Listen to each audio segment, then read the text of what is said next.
sorry, the number you have dialed is not in service at this time.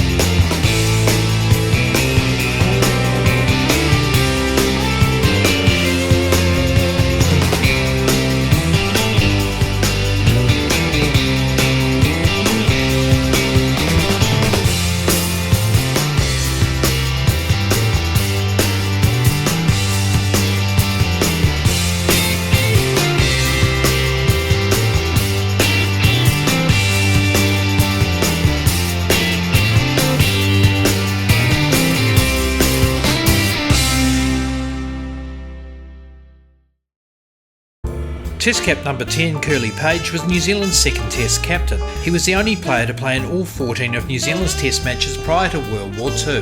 His single Test century was made at the home of cricket, Lords, in 1931, after New Zealand had trailed England by 230 runs on the first innings. A gifted all-round sportsman, Curly played rugby union for the All Blacks versus New South Wales in 1928. He bowled right-arm slow medium and was a brilliant slip fieldsman, and all-round good bloke.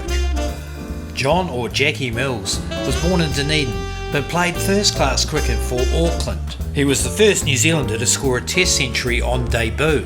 Lean and slight in stature, Jackie Mills gracefully drove and cut the English bowlers around the Basin Reserve in 1930. Sharing in a first-wicket partnership of 276 with Stewie Dempster. Jackie's 117 was his only score over 50 in 7 Tests. Henry Gifford Vivian, or Giff, was a talented left-hand bat from Auckland who was selected for the national side's tour of England in 1931, aged only 18. He made his debut in the second Test at the Oval, making 51. In his third Test at Wellington, Giff blazed 100 runs in the first innings against the South Africans in 1932, and then scored 73 in the second innings. He also collected 4 wickets in the match with his slow left-arm spinners. Martin Donnelly was only 19 when he was selected for New Zealand's 1937 Tour of England, having played only one first-class match for Wellington, making his Test debut at Lords. 12 years later, and with county cricket experience under his belt, he made his only Test century, a mammoth 206 at the same venue. Often touted by cricket scribes as the best left-hander going around, he played only 7 Tests, finishing with an average of 52.9. Walter Hadley, for much of his life, has been a patriarchal figure in New Zealand cricket. A tall right-hand top-order batsman, he debuted at Lords in 1937. In 1946 he was made New Zealand captain, and a year later he made 116 against the touring English at his beloved Lancaster Park. He will long be remembered for his leadership of the highly successful New Zealand team to England in 1949. Walter also had a long association in cricket administration after he retired from first-class cricket. Wikipedia described Geoff Raeburn as a dour right-handed batsman and right-arm off-break bowler. But New Zealand needed his particular set of skills in the early 1950s, without the luxury of class players at the top of the order, other than the great Bert Sutcliffe. Raeburn played 12 Tests, 5 as captain, and he produced a captain's knock with his 107 opening at Kingsmead on the South African tour of 1953-54. Dunedin-born batsman Noel McGregor was 17 when he debuted for Otago in 1948. He made his debut against England in 1955 in Dunedin, making 2 and 8. It was later that year on New Zealand's 3-Test tour of Pakistan in the second Test where he made the only Test century of his 25-match career. McGregor made 43 in the second innings in the 4-wicket loss to Pakistan. Park Gerald Zinzan Harris, known as Zin, played in 9 Test matches between 1955 and 1965, not really nailing down a permanent position in the middle order for New Zealand. On the 1961-62 tour of South Africa at Newlands, he blazed 101, sending the ball to all parts as New Zealand registered their first victory overseas in Test cricket. Zin's son Chris went on to play 250 one-day international games for New Zealand and 23 Tests. Tall and powerful Nelson-born John Guy debuted in first-class cricket for Central Districts, but went on to play for Canterbury, Otago, Wellington and Northern Districts during a 19-year first-class career. Guy played his first tests on the tour of Pakistan and India in 1955-56, which included his maiden century, 102 versus India at Hyderabad, and his next best score of 91 in the fourth test at Eden Gardens, Kolkata.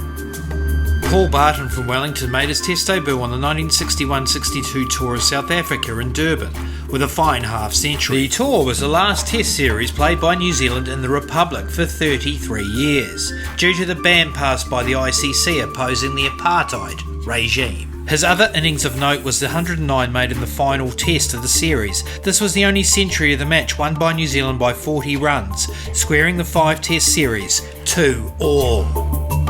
In early 1965, Auckland opening batsman Terry Jarvis was selected for the tour of India, Pakistan and England, making his debut against India in the first test at Madras, present-day Chennai. Jarvis will long be remembered for his 182 in the fourth test versus the West Indies in Guyana, and sharing in a New Zealand first wicket partnership of 387 runs with Glenn Turner, still standing today. The match was drawn after only 10 wickets fell in almost 5 days of cricket.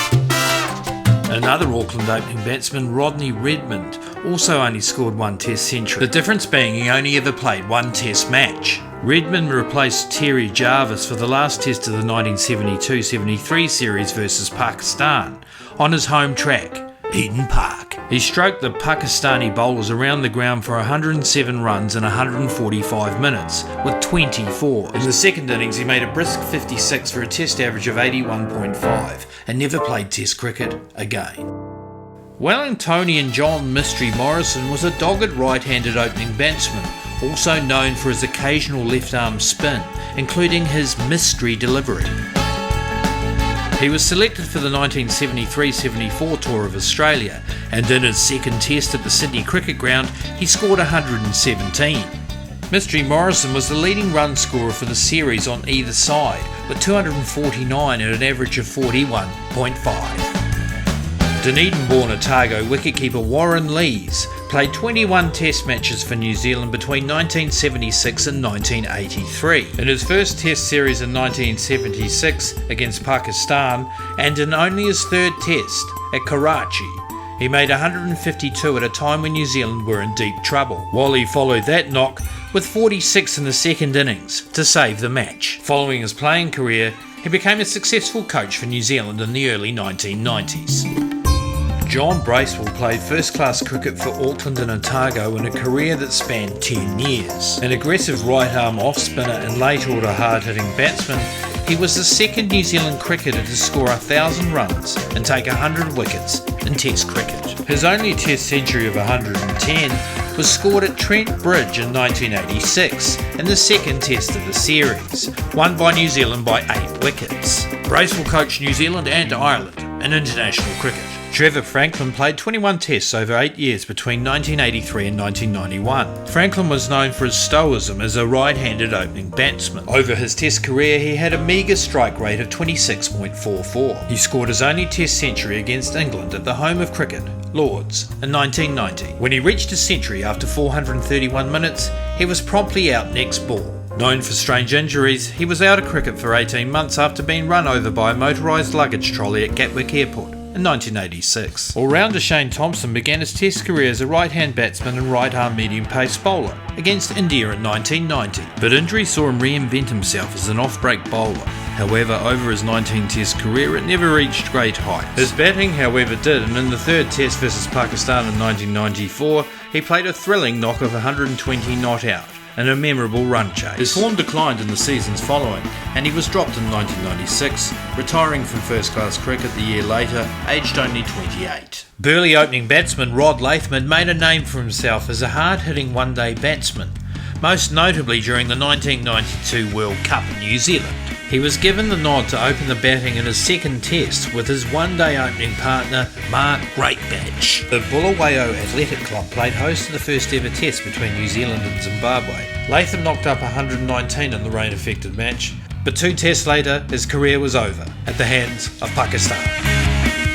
Craig Spearman was a top-order batsman from Auckland, making his Test debut versus Pakistan in Christchurch in 1995, scoring 40 and 33 in the defeat. In his third Test versus Zimbabwe a few weeks later, he posted his only international century for New Zealand, 112. Spearman played a further 16 Tests over the next 4 years, but found the going tough at Test level, only passing 50 3 more times, before giving international cricket away for a county career with Gloucestershire.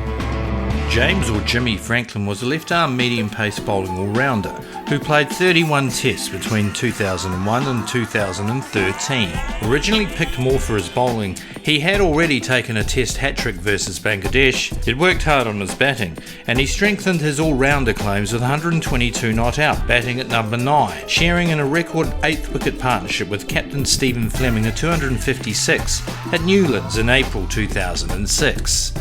Australian-born Dean Brownlee was raised in Perth and represented Western Australia at age group level. He first played for Canterbury at first-class level in 2009 and was selected for New Zealand, making his Test debut versus Zimbabwe in 2011, qualifying for New Zealand by way of his Kiwi father. In the first Test of the 2012-13 tour of South Africa, Brownlee cracked 109, bringing up his century with a 6 down the ground off Robin Pedersen. However, New Zealand lost heavily, having been bowled out for 45 in their first innings. Hamish, son of former New Zealand Test captain Ken Rutherford, always seemed destined to play international cricket. The Otago opening batsman formed half of a new opening pair with Peter Fulton for the series versus England in early 2013. In his debut Test innings, Rutherford punished the English bowlers, plastering 171 at his home ground, University of Otago Oval, sharing in an opening stand of 158 with Fulton. Rutherford's Test career was however disappointing as he failed to deliver consistently on the promise of his first innings. Test cap number 261 Corey Anderson was a left-arm medium-pace bowler and hard-hitting middle-order batsman. Anderson, who would not look out of place in the All Blacks front row, became the youngest New Zealand player to gain a contract when at 16 he was awarded the deal that Chris Harris declined. In only his second Test versus Bangladesh in 2013, he scored 116. Later, he was the holder of the fastest one-day international century off 36 balls versus the West Indies in Queenstown. Left-arm spinning all-rounder Mitchell Santner debuted for New Zealand versus Australia in the first day-night Test at Adelaide in November 2015, picking up a couple of wickets and scoring 31 and 45. His 126 made in the comprehensive New Zealand victory over England at Mount Maunganui contained 5 sixes. Santner continues to be a mainstay in New Zealand limited overs sides, but is in and out of the Test squad. However, there is every possibility he may add to his solitary Test century. This, however, is more than likely not the case for opening batsman Jeet Raval, who played the last of his 24 Tests on the ill-fated Tour of Australia in 2020. The tall Indian-born left-hander did have his moment in the sun versus Bangladesh in 2018 when he stroked 132 around Seton Park. He was often criticised in cricket circles for not converting Test 50s into centuries and for ordinary scores outside of New Zealand. The latest in the list of New Zealand single Test century makers is young Wellington all-rounder Rushan Ravindra. Long earmarked as a player of considerable talent, Ravindra made his Test debut versus India at Kanpur in 2021, but was dropped soon after. 2 years later, after outstanding performances in the 2023 Cricket World Cup, Ravindra was given another chance at Test level, making the absolute most of the opportunity with 240 at Bay Oval against a weakened South African side. This is, I'm sure, not the last Test century for Rushan Ravindra, making him unlikely to remain in the one-ton club.